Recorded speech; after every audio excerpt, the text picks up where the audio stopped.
Milky mist, கௌகி.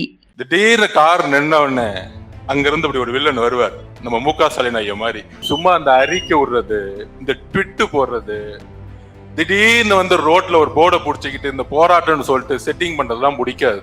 அண்ணன் சேகர் பாபு அண்ணன் படிச்ச ஸ்கூல்ல இங்க ஹெட்மாஸ்டர் VS பாபு வந்திருக்காரு. எல்லாமே பொருந்தாத கட்சி. அதிமுக கூட்டணி கட்சியில இருக்கவங்களே அவர் முதலமைச்சர் வைப்பான்னு சொல்றதுக்கு வாய் வர மாட்டேங்குது.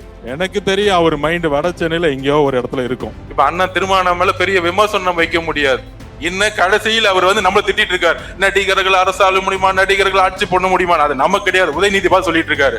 வைகோ அவர்கள் பேசுவார் கொஞ்ச நாளுக்கு முன்னாடி, தமிழ் இனத்தின் மிகப்பெரிய துரோகி யார் தெரியுமா? இந்த கலைஞர் குடும்பம், இந்த முக ஸ்டாலின் அப்படின்னு பேசினவர் இன்னைக்கு மாண்புமிகு துணை அமைச்சர் உதயநிதி தான் அடுத்த தமிழகத்தின் திராவிடத்தின் வாரிசு.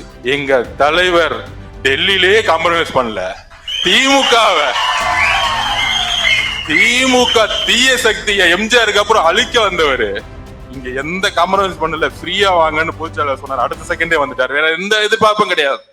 ஏன் முதல்ல பெரம்பூர்ல மீட்டிங் அப்படின்னு பத்திரிகையாளர்களுக்கும் சரி மக்களுக்கும் சரி நேற்று அனௌன்ஸ் பண்ணாங்க. ஏன் கூட்டம்?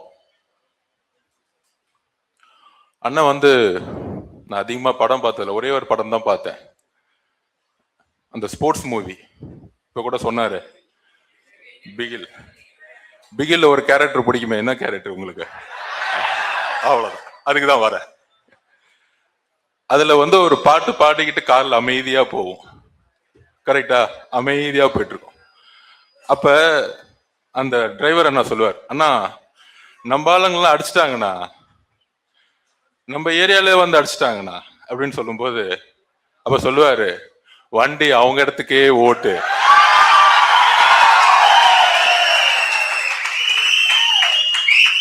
அப்ப திருப்பி அந்த டிரைவர் சொல்லுவாரு, அண்ணா நம்ம தனியா போறோம்னா யாருமே கூட இல்லைண்ணா அப்படின்னு.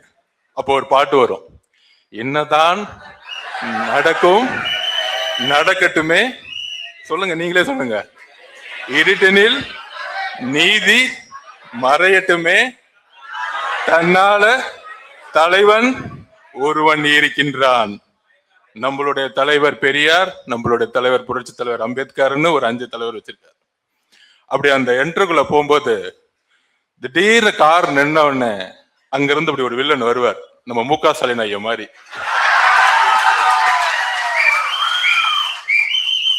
பக்கத்துல ஒரு புள்ள வந்து நிக்கும், இப்ப இருக்க புள்ள மாதிரி.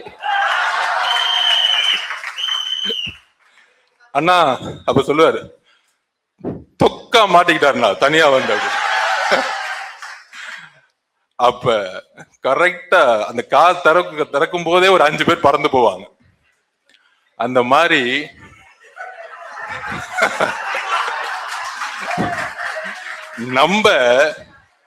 நம்ம துறைமுகத்துல அமைதியா பிரச்சாரம் பண்ணிட்டு இருந்தோம். நம்ம பாட்டிக்கு வீடு வீடா போய், எப்பொழுது என்னுடைய தங்கை கர்ப்பிணி பைய வயிற்றுல கை வச்சாங்களோ அன்னைக்கே முடிவு பண்ணிட்டார் தலைவர் முதல்ல வட சென்னையில இறங்கணும்னு.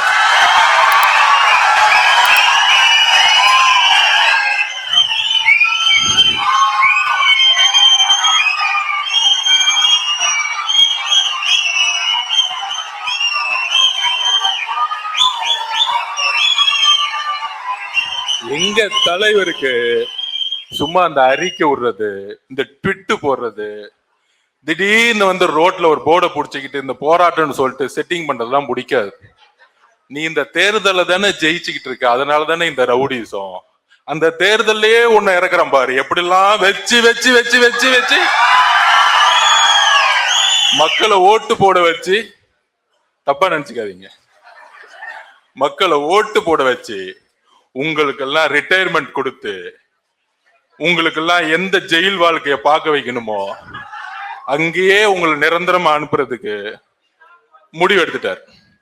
அதுக்குதான் சொன்னாரு, 1962 இருந்து சென்னை எப்பயுமே யாரோட கோட்டையா இருக்கு? திமுகவோட கோட்டையா இருக்குன்னு சொல்லுவாங்க. இன்னும் சொல்ல போனா அதிமுகவுடைய தலைவர்கள், ஏன் புரட்சி தலைவர் எம்ஜிஆர் கூட, ஏன் அம்மா கூட சென்னையில் அதிகமா நிக்க மாட்டாங்க, ஆர்கே நகர்ல கடைசியா நின்னாங்க. அந்த அளவுக்கு சென்னை கோட்டைன்னு சொல்லிட்டு இருந்தாங்கல்ல, அதுக்குதான் பெரம்பூர்ல முத மீட்டிங். இன்னையிலிருந்து சென்னை டிவிக்கே மட்டும்தான். உடனே வந்துருவாங்க சில பேர். இல்ல வட சென்னைக்கு சேகர் பாபு அண்ணன் ஒருத்தர் இருக்காரு. நில்லுங்க. அண்ணன் சேகர் பாபு அண்ணன் படிச்ச ஸ்கூல்ல இங்க ஹெட் மாஸ்டர் விஎஸ் பாபு வந்திருக்காரு.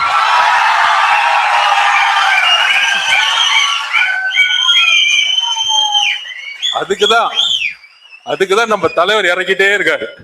நீ எதெல்லாம் கையில எடுப்பியோ அண்ணன் பேசும்போது பாருங்க, வட சென்னையோட பாச பேச ஆரம்பிச்சாரு. நமக்கெல்லாம் அந்த பாச புரியாது. பொதுச்செயலாளர் பாச சொன்னாங்க, நீங்க உத்தரவு கொடுன நான் பாத்துக்கிறேன்னா சேகர் பாபனுக்கு புரியும், பாத்துக்கிறேன்னா என்ன மீனிங் அப்படின்னு. நம்ம அறவழியில தான் போறோம். நீங்க எந்த பொருள் எடுக்கிறீங்களோ அதே பொருள் எடுக்கிறதுக்கு நம்ம வேஸ் பாபனுக்கு தெரியும். ஏன்னா வட சென்னைனாலே ஒரு தவறான கண்ணோட்டத்தை திமுக உருவாகிருச்சு. வட சென்னை மக்கள்னாலே ஒரு அன்பு மிகுந்த பாசம் மிகுந்த ஒரு மக்கள். அப்படி ஓடி வரும்போதே கட்டி பிடிப்பாங்க. இங்க ஜாதி இல்ல, மதம் இல்ல, எல்லாம் தொழிலாளிகள், எல்லாம் உழைப்பாளிகள். அதனால திமுக எப்பயுமே இந்த பிரிச்சு விடுற வேலை எல்லாம் இங்க செய்ய முடியாது. ஆனா அந்த வட சென்னை வேலை எப்படி இருக்கு இன்னைக்கு? எல்லாமே மேக்சிமம் சேரிகள். மழை பெஞ்சா வெளியே வர முடியாது, பஸ் ஸ்டாண்டு கிடையாது, ஒரு காலேஜ் கிடையாது, ஒரு மருத்துவமனைக்குள்ள போக முடியாது. மழை பெஞ்சிச்சு 70க்குள்ள, உடனே கலைஞர் ஓடி வந்தார் வேட்டி தூக்கிட்டு. நானும் உங்கள ஒரு ஆள் தான். எங்க இருந்து? கோபாலபுரத்துல இருந்து ஓடி வருவார். நம்மளும் என்ன நம்பணும்? ஆமாமா, நமக்காக முதலமைச்சர் ஓடி வராரு வட சென்னையை நோக்கி வேட்டி கட்டிக்கிட்டு. சரி போச்சு, நமக்காக நம்பணும். திருப்பி 2010 அவருடைய மகன் வந்தார், ஸ்டாலின் வந்தாரு, அவரும் வேட்டி கட்டினாரு. 21 வந்துச்சு, வேட்டியில இருந்து என்ன பண்ணிட்டாங்க? ஓகே, புரிஞ்சுக்கிட்டேன். கரெக்டா ஷூட்டிங் எல்லாம் போட்டு கேமரா எல்லாம் போட்டு ஒரு கோட் ஷூட் போட்டு வந்துட்டார். சரி, அவர் தான் வந்தான்னு பார்த்தா அவர் பையன் வந்துட்டார். அதுக்கப்புறம் அவர் டிஷர்ட்டை போட்டு என்ன பண்ணிட்டு இருந்தாருன்னா, ஏதோ ஒரு கம்ப்யூட்டர் ரூம்ல உட்காந்துட்டு கம்ப்யூட்டர் டைப் பண்ணிட்டு இருக்காரு. ஆனா அந்த கேமராக்காரன் என்ன பண்ணிட்டான், அவர் என்ன டைப் பண்றாருன்னு வெளியே காமிச்சிட்டான். அந்த கம்ப்யூட்டர் ஆனே ஆகல. கம்ப்யூட்டர் ஆனேவாம டைப் படிச்ச துணை முதலமைச்சர் எல்லாம் இங்க நமக்காக ஒரு துணை முதலமைச்சரா உட்கார்ந்துட்டு இருக்காங்க. அப்ப வரங்க. அப்ப உடனே வட சென்னையில ஜெயிக்க முடியுமா? சென்னையில ஜெயிக்க முடியுமா? நான் அண்ணன் கிட்ட ஒண்ணு சொல்லிக்கிறேன். இன்னைக்கு இருக்க சூழ்நிலை எப்படி இருக்கு? அரசியல், ஐயோ திமுக பெரிய கூட்டணியா இருக்குப்பா, 13 கட்சி இருக்கு, இன்னொரு 10 கட்சி ரெடி ஆயிட்டு இருக்கு, குட்டி குட்டி கட்சி எல்லாம் ரெடி ஆயிட்டு இருக்கு. நான் வேணா இந்த கட்சி ஆரம்பிச்சவங்களும் ஒரு கோரிக்கை விடுக்கிறேன். தயவு செஞ்சு ஒரு 10 நாள் யூடியூப்ல எங்க தலைவரை திட்டுங்க. நேரா கூப்பிட்டு ஒரு பேக்கேஜ் கொடுப்பாங்க, செம்ம பேக்கேஜ் கிடைக்கும். அப்படி 1 கோடியில ஆரம்பிச்சு 100 கோடி 200 கோடி 300 கோடி. இதே தேசிய கட்சியா இருந்தா 200 கோடி. அதெல்லாம் ஆல்ரெடி செட்டில்டு 6 மாசத்துக்கு முன்னாடியே. சோ பேக்கேஜுக்கு ரெடி ஆயிட்டாங்க. அந்த பேக்கேஜ் கட்சிங்களா எப்படி இருக்குன்னா, ஷேர் ஆட்டோ கட்சிங்களா, வைகோ அவர்கள் பேசுவார் கொஞ்ச நாளுக்கு முன்னாடி, தமிழ் இனத்தின் மிகப்பெரிய துரோகி யார் தெரியுமா? இந்த கலைஞர் குடும்பம், இந்த மு.க. ஸ்டாலின் அப்படின்னு பேசினவர் இன்னைக்கு மாண்புமிகு துணை அமைச்சர் உதயநிதி தான் அடுத்த தமிழகத்தின் திராவிடத்தின் வாரிசு. இந்த வீடியோ எல்லாம் நம்ம எடுத்து போடுவோம். இந்த 10 வருஷமா இன்னும் திமுக நம்ம பிரச்சாரம் பண்ணவே வேணாம். வைகோ அவர்கள் இந்த திமுக பத்தி என்னெல்லாம் பேசினாங்களோ அந்த வீடியோவை எடுத்து போடுவோம்.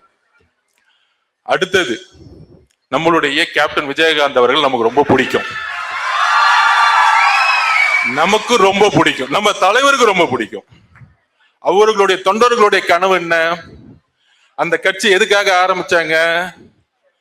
இந்த குடும்பம் தீய சக்தியை தூக்கி எறியணும். இதுதான் கடைசி நிமிஷம் வரைக்கும் அவர் பேசிக்கிட்டு இருந்தார். கரெக்டா? இன்னைக்கு எங்க போய் செட்டில் ஆயிட்டாங்க? என்ன திமுக என்ன சொன்னாங்க 2016ல?